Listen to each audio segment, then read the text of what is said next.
Sehari dua hari ini saya mendapatkan 3 kosakata baru dalam politik. Apakah itu? Pertama adalah apa kabar IKN, yang kedua nasib IKN itu wassalam, dan yang ketiga nasib IKN itu tamat bin the end.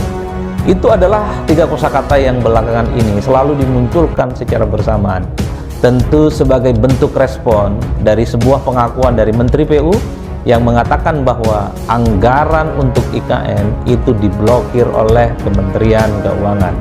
Sontak saja pihak-pihak yang selama ini memang kritis, pihak-pihak yang selama ini menganggap IKN itu adalah proyek yang abal-abal, itu bersorak-sorai karena seakan-akan pengakuan Menteri PU ini mengkonfirmasi bahwa IKN itu adalah proyek yang dipaksakan di tengah kondisi keuangan kita yang tidak lagi sedang baik-baik saja.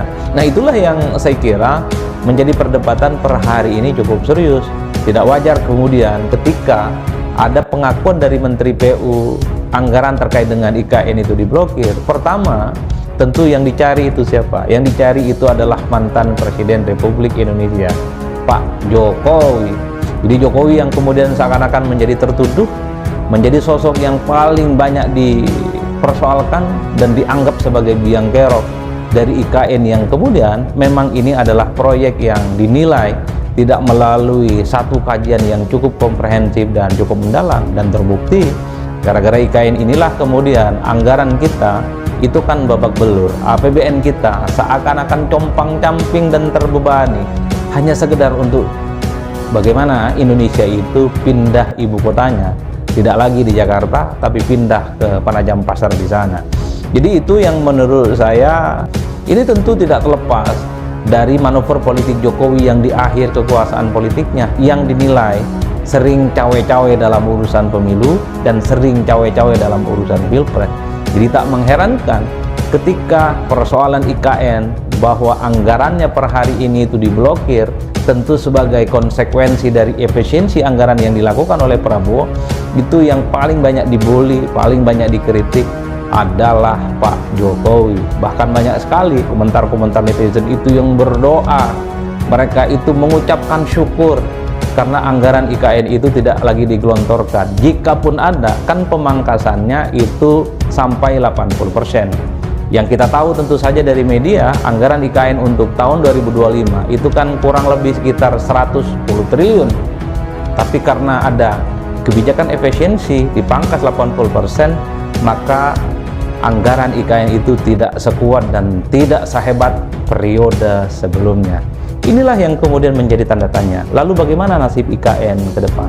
Apakah akan terus dilanjutkan ataukah memang ini dibiarkan saja karena dianggap sebagai proyek yang tentu tidak terlampau berekspektasi ataupun tidak terlampau berkorelasi positif terkait dengan pembangunan ekonomi yang lebih merata.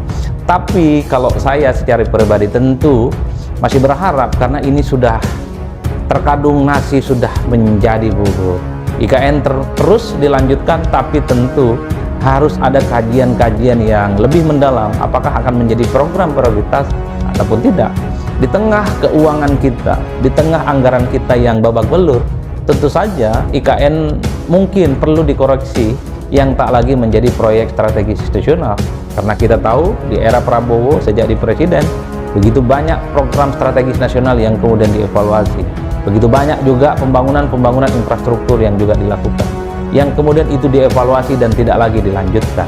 Dan efisiensi anggaran tentu sebagai upaya, karena Prabowo itu punya satu mimpi besar, terutama soal makan bergizi gratis adalah sebagai legacy Prabowo, yang saya kira itu sebagai salah satu bentuk legacy yang cukup orisinal dari Prabowo yang terpilih jadi presiden sejak 2024 yang lalu.